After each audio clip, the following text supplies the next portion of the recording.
नमस्कार, आपका मेरे चैनल में स्वागत है। आज मैं आपको एक ऐसे हनुमान भक्त की कहानी सुनाने जा रही हूँ जिसने अपनी भक्ति के कारण अपने ही पुत्र को कर दिया था अग्नि के हवाले। आज भौम प्रदोष व्रत है। मंगलवार के दिन आने वाले प्रदोष व्रत को मंगल प्रदोष या भौम प्रदोष कहते हैं। किसी गांव में एक बूढ़ी औरत रहती थी। उसके एक ही पुत्र था। वह बुढ़िया हनुमान जी की परम भक्त थी।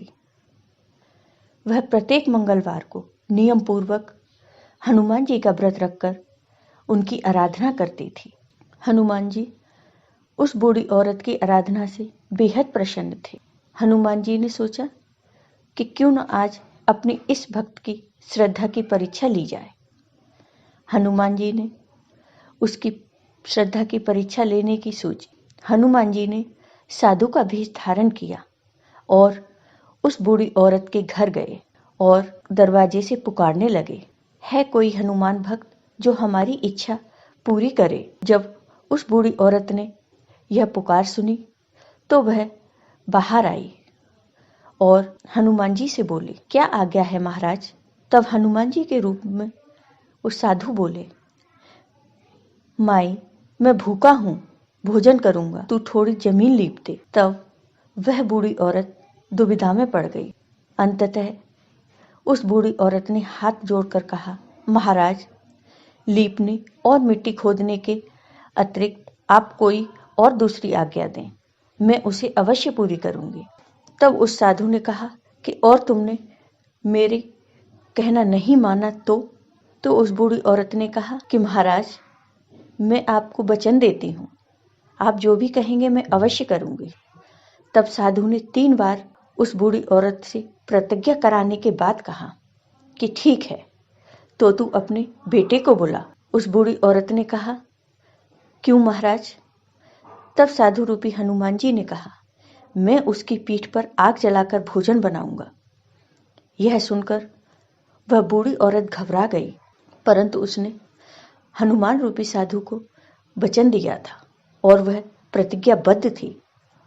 तो उसने अपने पुत्र को बुलाया और अपने पुत्र को उस साधु के सुपुर्द कर दिया।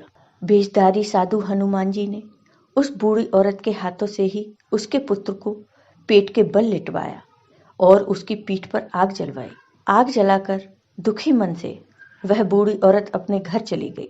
इधर भोजन बनाकर साधु रूपी हनुमान जी ने उस बूढ़ी औरत को उसके घर से बुलाया और उस बूढ़ी औरत से कहा कि माई भोजन तैयार है, अब तुम अपने पुत्र को पुकारो ताकि वह भी आकर भोग लगा ले। इस पर वह बूढ़ी औरत बोली कि उसका नाम लेकर मुझे और कष्ट मत पहुंचाओ, मैं वैसे ही बहुत दुखी हूँ, आप ऐसा क्यों कर रहे हैं। लेकिन वह साधु महाराज नहीं माने और उन्होंने बार बार उस बूढ़ी औरत से कहा कि तुम अपने पुत्र को आवाज तो लगाओ।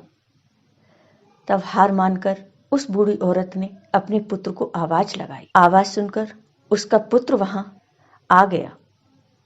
अपने पुत्र को जीवित देख उस बूढ़ी औरत को बहुत आश्चर्य हुआ और वह उन साधु के चरणों में गिर पड़ी।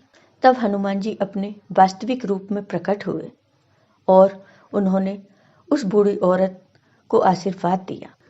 तो हे हनुमान जी, आपने जिस प्रकार अपने इस भक्त पर कृपा की, वैसे ही अपने सभी भक्तों पर अपनी कृपा हमेशा बनाए रखना। आपको ये वीडियो पसंद आया हो तो लाइक कीजिए, शेयर कीजिए और मेरे चैनल को सब्सक्राइब कीजिए। साथ ही बेल आइकॉन पर क्लिक जरूर कीजिए जिससे हमारे वीडियो के नोटिफिकेशन आपको मिलते रहे। धन्यवाद।